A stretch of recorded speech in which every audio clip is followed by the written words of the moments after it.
We are not Sports Center. Ladies and gentlemen, welcome back to Debate Amongst Friends. I am the Professor John Gotti. My co-host over here is Doc Leesner, the podcasting beast, and we're ready to provide you with another fun edition of sports news, analysis, and the reads. Ladies and gentlemen, Doc and Prof, how you doing? We're here.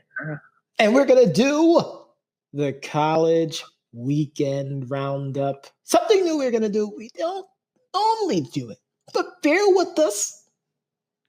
But wait, there's more. As we talk about news and stories around the collegiate sports world. Doc, pretty big news out there in Florida as the Gators lost one of their stars, Keyontae Johnson, who collapsed during their game on Saturday against Florida State. Luckily, as of about an hour ago, we received news that he is in stable conditions. He was placed in a medically induced coma during this time as well. I mean, what were your thoughts about this, man? So the one thing I will say is that I will give kudos to the media initially, because I want to say this. Usually there are so many videos of the event. But I felt like when I went and looked it up, it was like I didn't see the actual collapsing. I saw everybody's reaction. So I felt like that was classy of the media for the first time. I mean, I've never really been, impressed by some of the things that the media does, but this time it was a little different. It was like, hey, this is a child. Let's not use him collapsing as a, I guess a selling point. Like, oh my God, we got to be the only ones to show it. Similar to when, let's just say Alex Smith's leg snapped. It's like, or Dak's leg snapped. It's like, oh my God, you got to see it, and it's like over and over and over. But I was happy to see that didn't happen. Yeah. Of course, I'm super excited to hear that, he's in stable condition. I didn't like the news of him being placed in that coma. I really, really hated it. But I'm really happy to see that he's breathing on his own. And definitely prayers to him and his family. Absolutely. And I'm with you with that. Hopefully make a great recovery. I mean, basketball isn't life. Life is life. So, right. Your health is first. The game comes second at this point. So Godspeed. And I'm hoping it's something that, isn't like a chronic issue, because I don't think they haven't released what it is. And I know not a few years ago, it's probably well over a decade ago, you had the Darling twins in Washington, and I know one of them had an enlarged heart, and he wound up collapsing on the field, and then, of course, unfortunately passing away. So I'm hoping it's not one of them situations, and it's like something that might have just like a bug or something that just got him at that moment. Yep. But we'll definitely be praying for him without question either way. Absolutely. And just to back up what Doc's saying, big kudos for the media not talking about it. I don't know how much of it is the media not doing that so much as how much of it is them not having the same video that you were looking for to plaster out there. Because I can remember plenty of times, and I believe it was Louisville during the big dance, where there was a player who broke his leg on the court. And it was plastered. On that day, the next day it was gone. But on that day, it was everywhere. Yeah, you're just going to keep seeing it over and over. Paul George, you think about, years ago. Yeah, so it's like you just kind of get plastered over and over and over. Yeah. And it's like, okay. But this time, I didn't really see it, so I was pretty happy with that. Absolutely. But I'm not happy with, though, if we're going to stick with Florida, is a young man having to explain to his coach why they lost the game because of Shoegate. Wow, you really said it like that too. Wow, you really set it up like Yes, that, Doc. I did. Tell the I'm people what sure you mean. Dan Mullen, I'm pretty sure, is and was probably is still, but livid at this particular time. So Making a lot of noise. Approaching 2 minutes to go. In the flat. Can Cole Taylor get there? No, nowhere near the line to make. Tried to go up and over and could not escape from Marco Wilson and Travis Johnson. Is there a flag down? I think the penalty is going to be because one of the Florida defensive players ripped off the cleat of 87 and threw it down the field. Oh, wow. Oh, wow.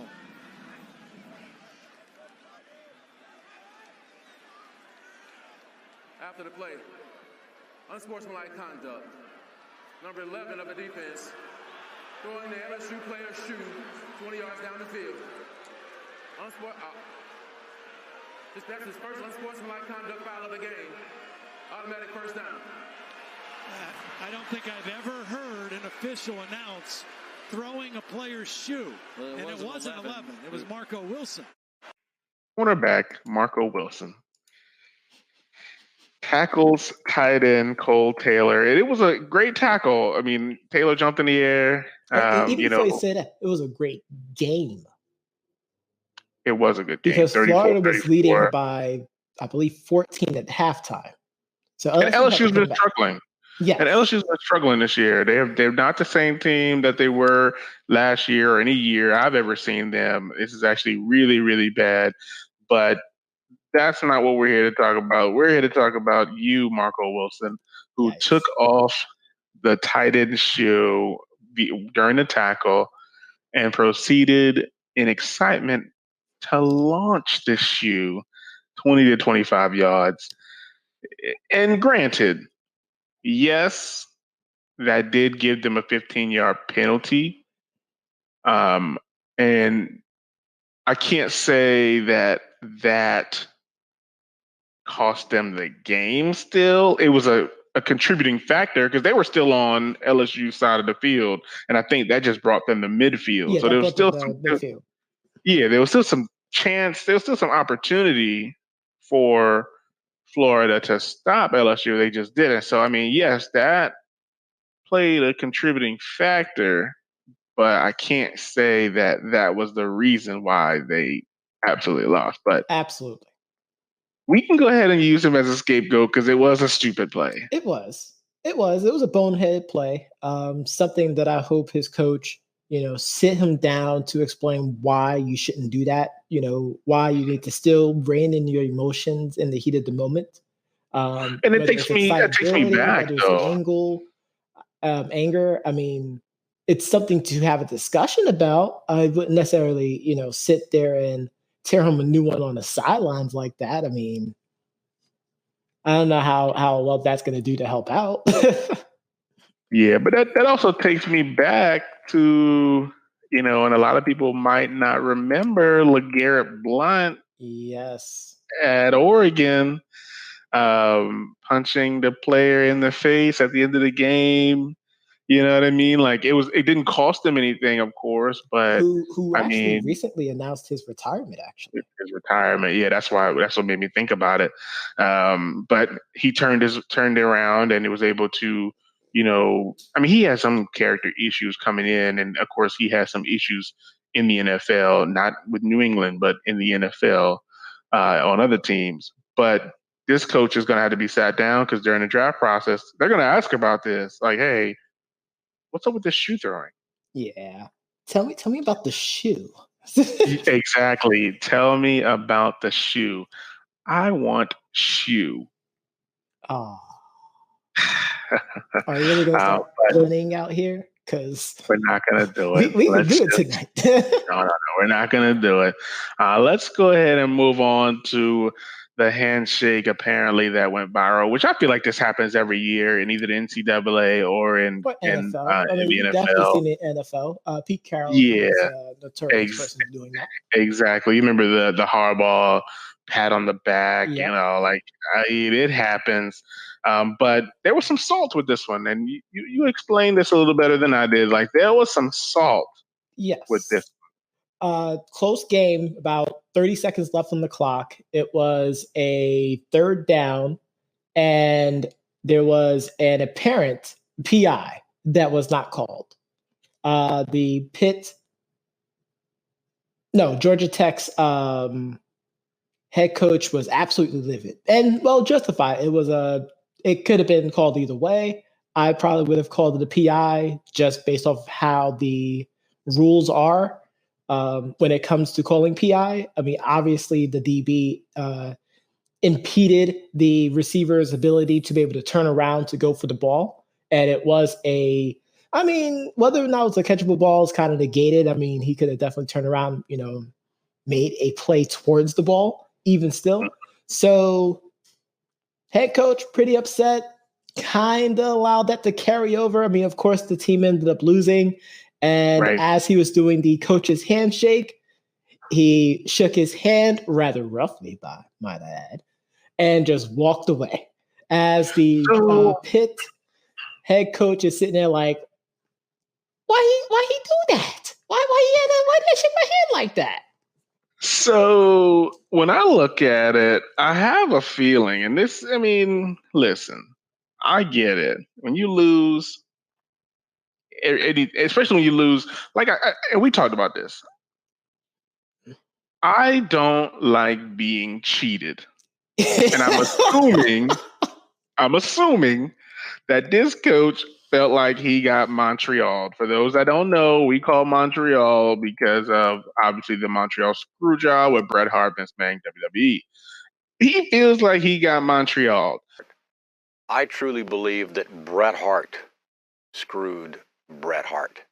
I don't think he was trying to disrespect the coach. No. I felt like he wanted to get this handshake over as fast as possible so he can catch up to the referees who are running off the field. That is exactly what happened, actually. That is exactly what happened right there. Yeah, because you blow a call like that, you already know the head coach want to talk to you. Even though there's nothing they could do, they can't tell everybody to come back on the field and hey, let's do this again. Yep. But they had a chance of fourth down. They unfortunately didn't, convert the fourth down attempt. But I mean, I understand why he'd be upset about it. I really do. Again, I don't like being cheated, so you already know. I would be highly upset myself, so I get it. But the game is over. They lost. Obviously, he's got to live with that, and that's going to be something that in future interviews he's going to have to deal with. Hey, the handshake. Can you tell me about this? Are we going to expect that moving forward? Are you going to be doing this? But I think it'll be as anal as like the DB from Florida. Like I don't think it'll be as intense as that. I don't think so either. No, it's like, hey man, I mean, was that just a one-time thing? Yeah, okay, whatever. Right. And of course, meanwhile, with that poor DB, he's got to answer that question like 27 different times in various different ways because of the way the questions are going to be portrayed to him, conveyed to him. Sorry. And honestly, and this is just poor humor, but they'll probably ask him if he has some kind of foot fetish. Because that's the kind of question. Exactly. That's the kind of questions that the NFL asks. But moving on, speaking of futures, there are two coaches in the NCAA who won't be a part of their team's future. That's Gus Malzahn, ending an 8-year run with the Auburn Tigers. Yep. You just remember Cam. You remember all the great running backs this guy's had over the last 8 years. It's pretty sad to see that tenure come to an end. I don't know if he'll continue to coach moving forward, but I do know that there are some programs that will probably be calling him mañana. Oh, absolutely. I wouldn't be surprised if he'd be out of a job for more than 3 weeks. Absolutely. Another head coach of Illinois, Lovie Smith, the former NFL head coach, Your boy, is you like out. them. You really like them. Lovie. Obviously, the opinion changed over time. Of course.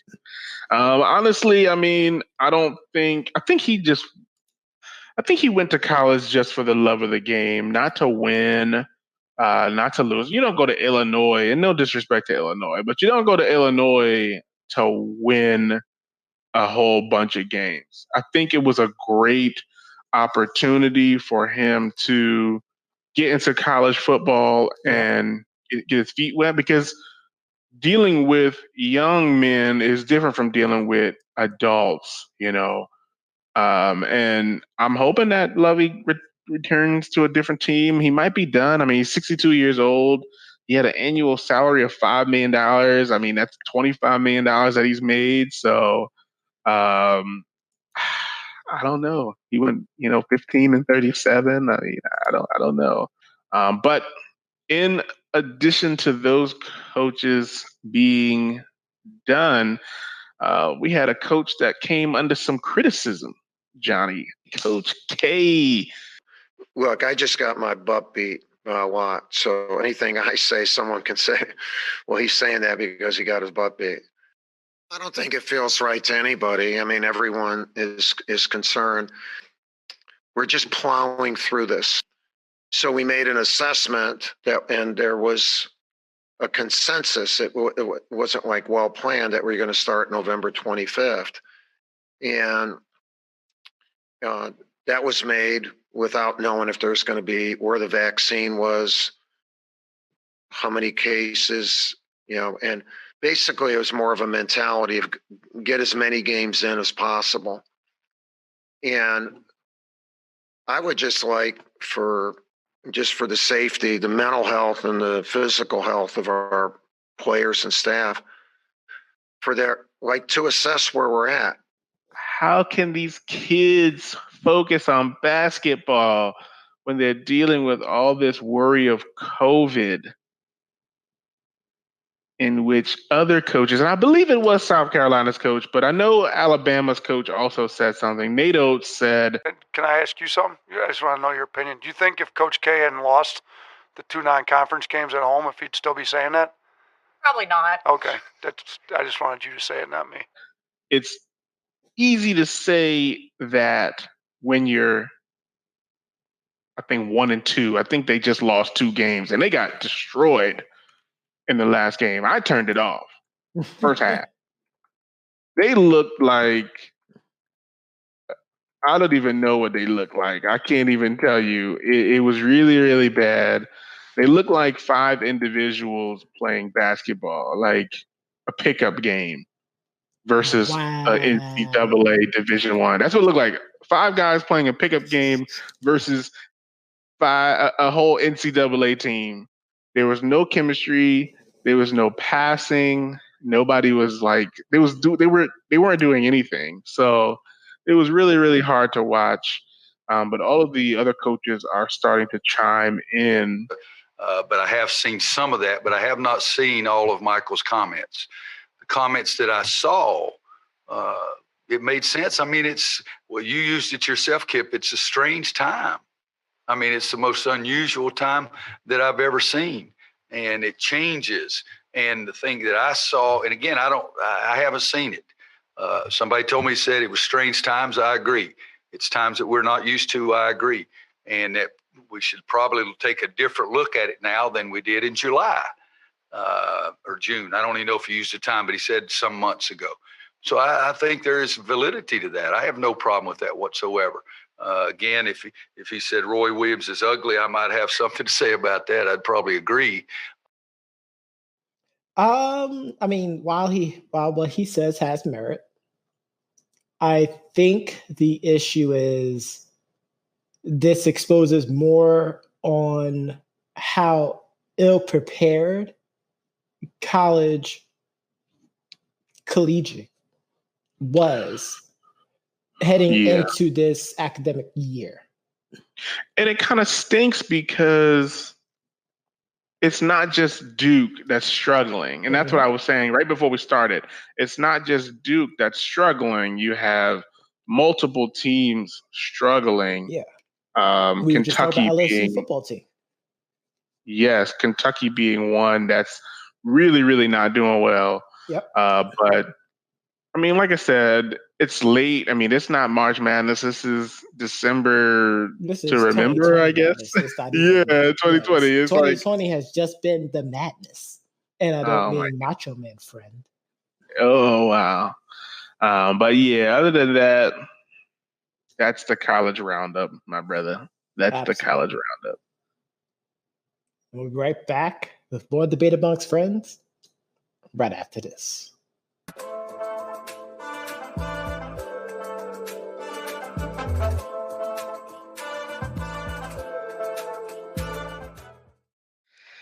And we are back, ladies and gentlemen. Do you hear that sound? That's right. Cha-ching. Giannis Antetokounmpo gets the Supermax 5-year, $228 million, I believe, making him the 5th NBA superstar to get that Supermax deal. I mean, you would have thought that this was February 13th and your crush just told you that they like someone else. Yikes. Because Giannis signing this super max extension is not about him and the Bucks. Nope. It's about everybody else. Yep. Catch this, Johnny. New York Post says, Tom Thibodeau says the Knicks need to look after a different star because Giannis broke their hearts. Okay. Houston. Before you say that, I'm going to say one thing. When has the Knicks' heart not get broken? It's like that heart shouldn't have ever been put back together. Okay. And then get this. I think the song Is There a Heart? No, that house is burned down. That heart is gone. And then in the Houston Chronicle is saying now that Giannis has signed his Supermax, the trade value for James Harden goes up. So this isn't about Giannis. This isn't about Giannis. This is about everybody else. The Heat, the Warriors, the Rockets, the Knicks. And you know why, right? I have no idea. Because everyone thought that he was leaving. And why everyone thought he was leaving? Because of that media that I just gave credit to. See, you foolish gave me credit, and I got to take it right back. It's snatch it away. Snatchies. That's funny, actually. That's actually Snatchies. Snatchies. So throughout this entire process, and we're talking, Doc, one of my biggest pet peeves. Wait a minute. I'm sorry. I am sorry. Did you just mark out because I said process? No, I just thought about it. And I knew we were going to say this for later, but dang, my grandmama gave me that chain. Yo. That's what this is like. Rest in peace to Tommy Lister. Yes. My grandmother gave me that chain. Here come Deebo. Who? Deebo. Let me just tuck mine in. What's up, y'all? What's up, Red? Where you got my 40, homie? I don't have nothing. Yeah, you got something. Why you tripping, Deebo? Man, that's messed up. Won't you give him back his chain? What chain? Yeah, what chain? Man, my grandmama gave me that chain.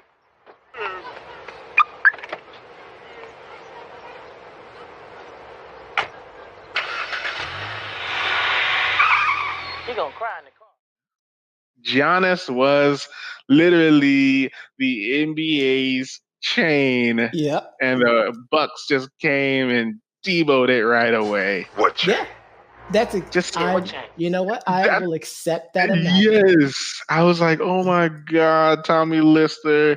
I know we were going to talk about it later, but I was like, this is the perfect snatch away from the NBA. But it goes back to people are just saying these things and speculating these things and saying he's going to go to these other places. For the longest, we had people saying, well, he's going to go to the Warriors. He's going to go join the Splash Brothers. Oh, he might want to go and take a discount and play with LeBron to learn how to win. Right. He want to go to the Heat. The Heat was the real one that kept popping up. The Heat became the one after they made it to the finals. Right. But I don't see why he would want to leave Milwaukee. And I mean, think about it like this. At one point, Kareem was able to win in Milwaukee, small market team. You know what I mean? And it would be easy for Giannis to stay there. It's not like they're losing. And this is what we'll get to later on with James Harden. It's not that they're losing. Nope. It's just when they do lose, it's at the terrible, hard, wrong time. Playoffs. Exactly. And that's where it gets rough because you don't want to lose in the playoffs. Like, you don't want to be number one throughout the regular season, winning 50 and 60 games just to get beat in the playoffs. Now, their problem compared to other teams is they just get outplayed in the playoffs. I don't know if it's being outcoached. They kind of just play too one-dimensional. I think that's been the issue. Like, Giannis does his thing in the playoffs. It's not like he disappears. Nobody can question him in the playoffs. But once again, what's the main thing you keep saying? What was your favorite line to say? People don't watch the games. They don't. Because he really dominates. Like, I don't think, even if he has a poor first half, he really makes up for it and dominates in the second half, Yes. Like, he really gives his all. And that's the one thing I like about Giannis. Obviously, he would have to continue to develop as a star. He's going to be in Milwaukee at least for another 4 years. We'll just say 4 years right now. Which at that time he'll be 30, going on 31. They'll have to decide, like, hey, do I want to roll this guy or do I want to try and restart or whatever the case may be? But Giannis is what they have. But then here's the other part too, and this is something that I don't even think people really think about. Giannis' mindset, and I'm not trying to psychoanalyze or anything like that. He has literally talked about this. Mm-hmm. So I am speaking off of what he has said. He doesn't want to join anyone. He wants to win. He wants people to join him. Yes. Yeah, you can join me, but I ain't gonna join you. This is my team. This is my home. This is the team. Listen, this is the team that decided to take a chance on me with the 15th pick in the 2013 draft. Yep. 14 of the teams passed on me. This team did not. They believed in what I could do. I'm going to show them and show them that this is the best investment they've ever made. Now, the Bucks have gone out and they've brought in some really, really good pieces.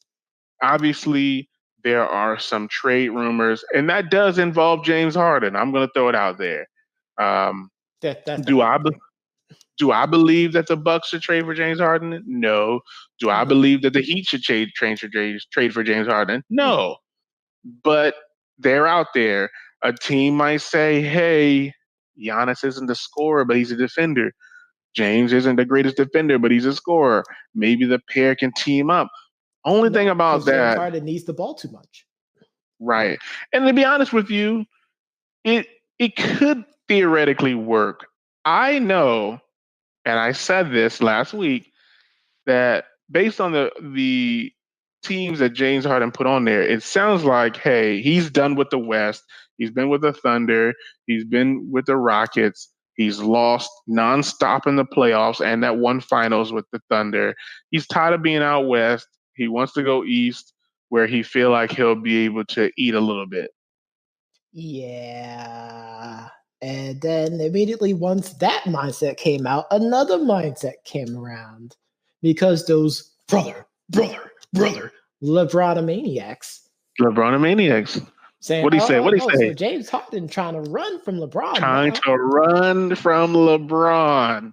Not run from LeBron, Anthony Davis, the Morrises, this new guy that they got that's scoring 30 points in the preseason that's going to be the Kuzma replacement, in two days probably.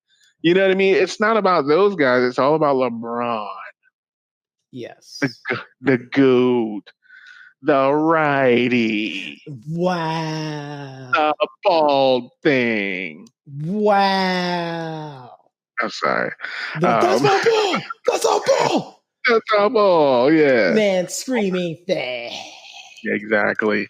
But what can we say? This is going to happen. This is another example of the media gassing something up for so long that people started believing it. And then when the opposite happened, they act like they never said it. I mean, the one thing I will say is this. The Knicks need to stop relying on free agency. If they want somebody, they're going to have to just, unfortunately, trade for those people.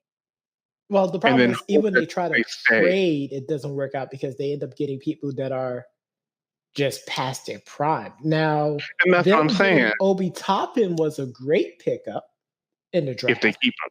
If they keep him. And that's always been my gripe is we get these really good young talent and they just trade him away. Exactly. Now, granted, if the Knicks trade for James Harden, which I could see him wanting to go to the Knicks because obviously it's a big market. I know you don't want him. I'm just telling you how it is. Sure it's out there on the record. I know. But if he goes to the Knicks, obviously it's to sell tickets. Yep. When tickets are able to be sold. And it would be to bring some excitement back in to the organization. But you're going from one owner that you don't like to another owner that nobody likes. Exactly. So it would be pretty hard.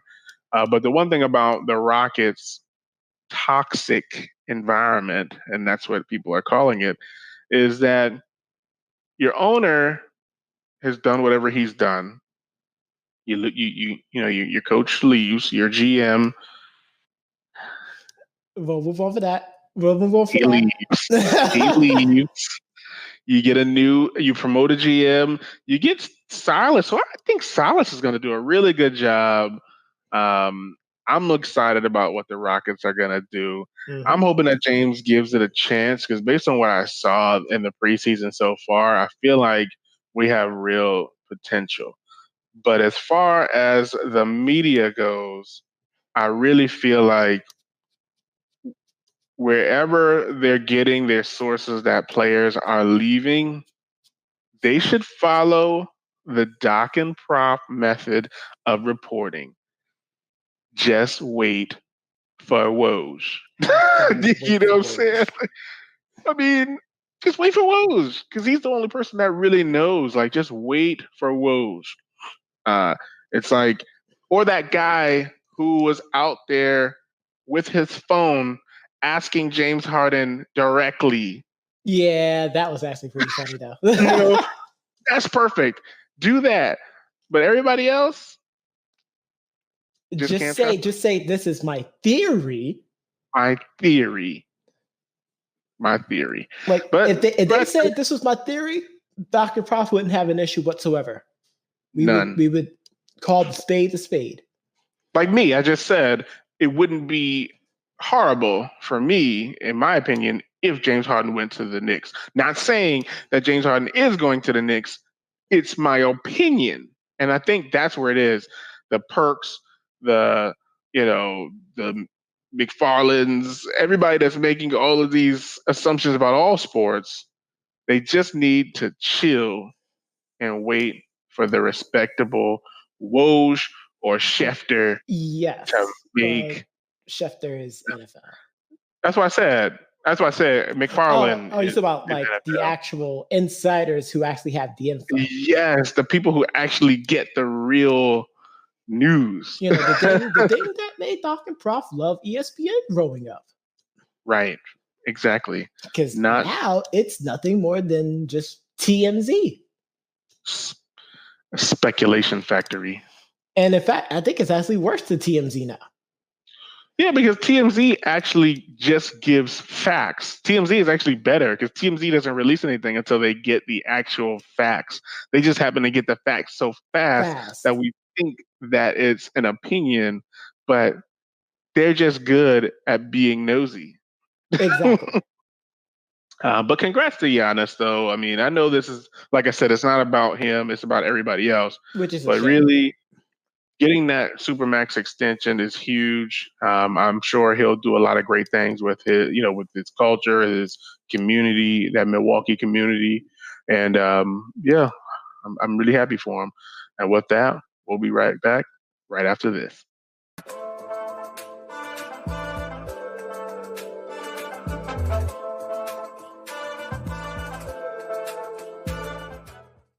And we're back, ladies and gentlemen. Doc, we're going to hit the gridiron, and there are 6 imposters in the NFL, Doc. We got 6 teams eliminated. Yes, that's a shout out to Among Us. No, Dr. Prof hasn't played it yet. We may or may not play it. But we got 6 teams that are mathematically or just record-wise out of playoff contention, Doc. Those teams are from first to the most recent. The New York Jets. Wow, that made sense. Jacksonville Jaguars. Yeah, that kind of makes sense.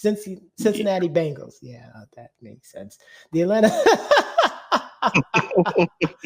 No, you're right, though. You're absolutely right. The Los Angeles. Wait. And now, no charges. No. And finally, the Houston Texans. Those are the 6 teams that are eliminated for playoff contention, Doc. Are we really surprised?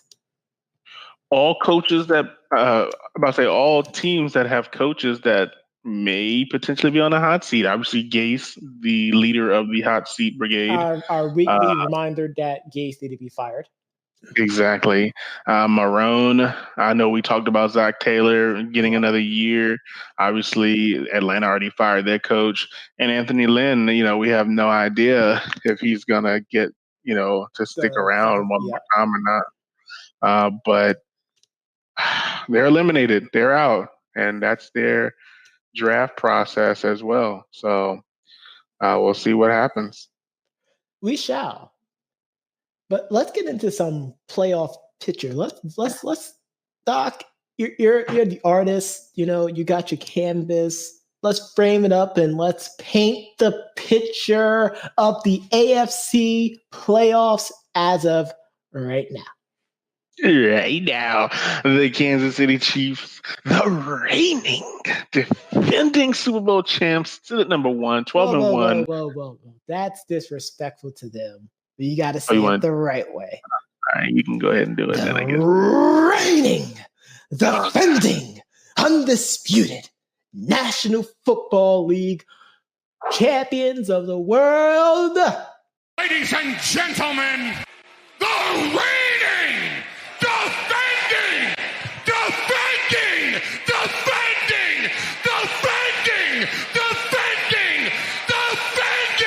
undisputed champion, the Kansas City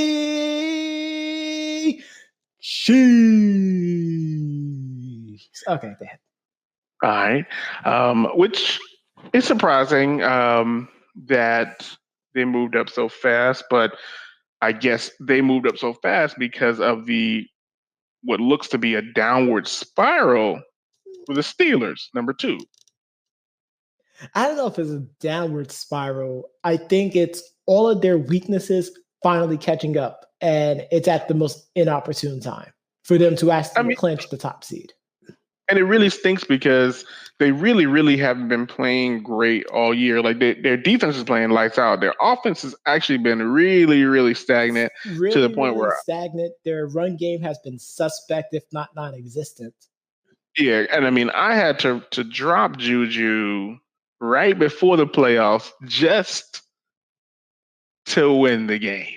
I see what you did there. But The Steelers just lost to the Buffalo Bills, who are currently at number 3. And I would assume if the Steelers just so happen to lose again, that the Bills would bump up to number 2. Yes. We have the Tennessee Titans, who we did have on the panic meter earlier in the year. It seems like they're back in business as Derrick Henry ran for another 200 yards. Mm-hmm. And then there were the Cleveland Browns, who are sitting at number 5. Looks like they're sitting there, no potential changes right now.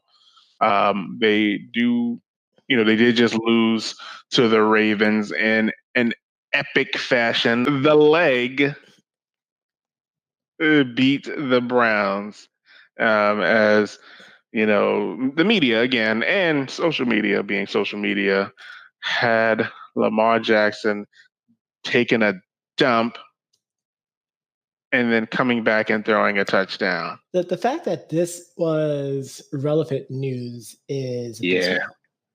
He said he was cramping, which I could believe that. And to quote Dwayne, it doesn't matter what happened. I mean, it doesn't. You're absolutely right. We're talking about a great game. That second half was amazing. Doc, I was ready to fall asleep in that first half because it was kind of buns. And obviously, they pulled a big brother and they heard me through my Amazon. And they said, big man, watch this. And watch this. This was a running game. Yeah, and I think the Browns right now seem to be legit. Yes. For the playoffs. I don't think that they're in a great spot, but I do think that they're legit enough to compete in the playoffs. Like, I don't think they're going to get spanked when they get in here. The Ravens show some signs of weakness. I mean, just giving up the lead. And you think about it like this. The Browns, had it not been, and this might be something to take away, Browns fans, had it not been for Cody Parkey. Legitimately was because of Cody Parkey. Yes, so that might be something to take away. You don't want to be this year's Minnesota Vikings. No. So that's something to take away. But the Browns seem legit. The Ravens are still on the bubble and fighting to get in. But of course, they need some help. So you have the Indianapolis to lose at least 2 games so they can try to overtake it. The problem with the Ravens is just their offense is just hot and cold. Like, you don't know what kind of team you're going to get. Mm-hmm. I mean, it's similar to what I was saying with your team, but we'll get to that. We will. But number 6, we have the Indianapolis Colts, which, yeah, when I dropped Juju, I just so happened on a whim, like a gasping prayer for a receiver, which is really sad because this guy is really, really good. T.Y. Hilton was just sitting out there super free. And I just picked him up and said, you know what, I'm going to take a chance. And why not? T.Y. really, really beat up on Jay Riddy's Raiders. I'm sorry, Jay Riddy. I mean, I shake your hand, man. You know, you're cool, but he'll probably Georgia Tech you. Buns. He's probably going to Georgia Tech you. He might actually he might actually liquor blunt me, given the way that the team whole year. It's terrible, but let's keep going here. My jaw got still God. You have the Tua Dolphins, 8-5. Which the Dolphins being 8-5 is pretty sweet. It's good that that they're in there. Because I know that we finally get a chance to see a former Patriot coach actually succeed. Yep. In Brian Flores, so that's awesome. Who's also fighting for his team. I think that was last week, which is awesome. Then we have on the bubble, we mentioned the Ravens, the Raiders. The Patriots, who are for the first time in 11 years, aren't ahead of the division. And then the Broncos, which I'm surprised the Broncos are still They're still kind eligible. of lingering. I'm Mathematically, surprised by that. Yeah, I'm really surprised by that. But at 5-8, they're hanging on. So now we get to the NFC. So the Packers, number 1, 10-3, makes sense. Shout out Saints, to Tom Grassi and his Packers. Yeah. Saints, number 2, even without Drew Brees. Taysom Hill is really, really looking good. I know some people, including myself, were surprised that Jameis didn't get the nod, and they continue to swap in and out, like actually move, substitute in and out. Yeah. But Taysom Hill really, really played great against the Eagles, competing wise. I know he didn't have the best numbers, but he really competed out there. He made some really, really good throws that I don't think he's getting credit for. No, unfortunately, once again, this is another situation of people who haven't watched the games, and everyone's going crazy for the other quarterback from the opposing team, Jalen Hurts. Of those, Jalen Hurts, which I get. He did play well, not great. Like, I'm not going to run out and sign him. I'm not going to drop Taysom Hill from my bench to sign Jalen Hurts to my bench. No. But he played really well. I mean, they ran the option. I think they ran the RPOs like they should have been doing with Wentz, but they weren't. I felt like they were getting the ball out of Hurts' hand quickly. Getting the ball out, get the ball out. And it helped. With Wentz, I feel like he was just holding the ball for like 5 seconds. Jameis syndrome. It's pretty bad. Exactly. At number 3, we have... And even number 3, even with their quarterback. Rams. Yeah, the LA Rams, he holds the ball sometimes too long. But yeah, but that they have... The defense, that's exactly what I was going to say. Slapped up the Patriots. Number 4, the Washington football team. Wait, you got to say it the right way. Come on. I'm not going to say it any other way. The Washington football team. They're 6-7. They're ahead of the division. I am still going to mark out at the end of the season if they win that division. That's all I'm going to say. Well, and of course they will win if Alex Smith is healthy. I know that he's banged up, so we're going to see what happens. Yep. The Seattle Seahawks are next at number 5. I'm not 100% sure if they are going to stay there or not. It's interesting with them. Frightening. They're really because they're a good team. Like, they're a really, really good team. I'm not 100% sure what's going on. Teams that can only beat bad teams. Oh, I can't believe that. And then you have they beat up on the Jets, but that's not because that's just like the number 6 team, the Tampa Bay Buccaneers, which I don't feel like they're that good either. Oh my gosh, I'm not going to go there with you right now. So then we have the number 7 team with my quarterback Kyler Murray, who I'm hoping he can bring home a fantasy championship for me. But they're number 7 and rising. They could overtake the Seahawks. Possibly. I don't think the Bucks can move at this time. I don't believe, but I do think we actually play the Cardinals. I think a lot of this is locked in. I think this is how it's going to look.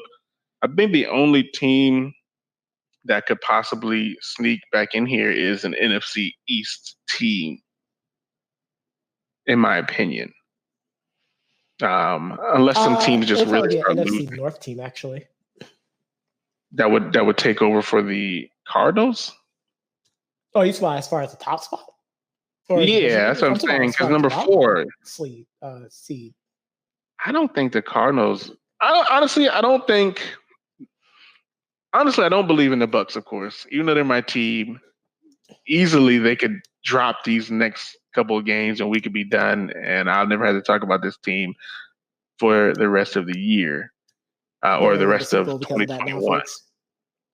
The Seahawks, they could have a downward spiral. I highly doubt it, but they could. But I just don't see 5 through 7 having a really, really bad time. Like I don't see it. I don't see it happening. Well, we got 4 weeks left. I think anything is possible. Anything is possible. But of course, the teams on the bubble we have at number 8, the Minnesota Vikings. Number 9, the Bears. Who number finally 10, put Trubisky in. Detroit Lions.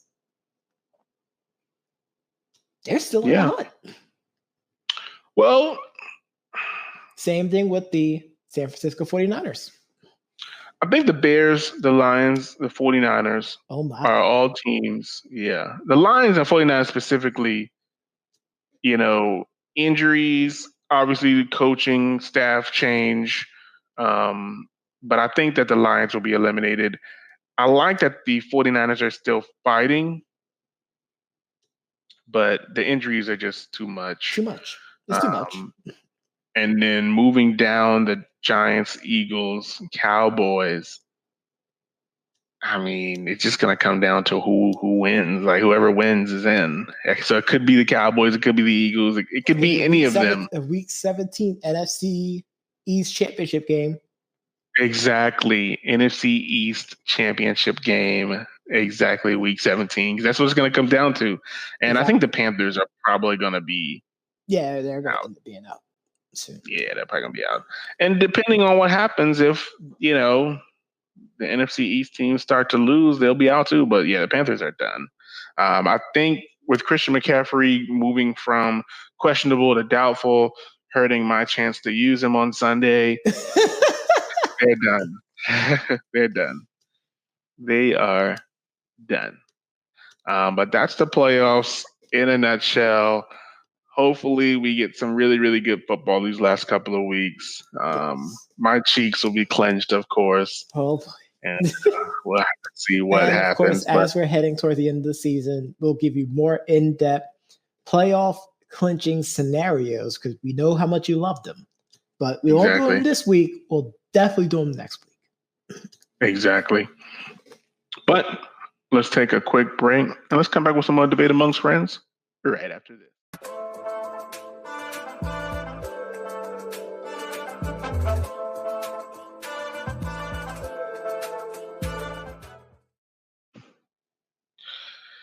At the end of every show, we like to do what's called the 2-minute drill, where we go over stories and headlines that we didn't get a chance to talk about during the show. Today, we found out that Vanderbilt University will hire Notre Dame defensive coordinator Clark Lee as their next head coach on Monday. Lee is 38, of course, leading the Fighting Irish to their second college football playoff appearance in 3 years. Will be announced Monday, and definitely want to wish him the best of luck. Prof? The Las Vegas Raiders have relieved their defensive coordinator, Paul Guenther, of all of his duties. He is no longer a Gruden grinder, as Rob Marinelli will serve as the interim DC. Back to you, Doc. Which I'm surprised he didn't anyway, but it's neither here nor there. They stink. Finally here, Ben & Jerry's actually released a new ice cream called Change the World, which is inspired by Colin Kaepernick. This is scheduled to hit early 2021. It will feature caramel with fudge, chips, graham cracker swirls, and chocolate cookie swirls, made with sunflower butter. And of course, this will be vegan, as is Kaepernick. And that's all we have for today's show. Be sure to tune in next week for more news, more analysis, and the reads.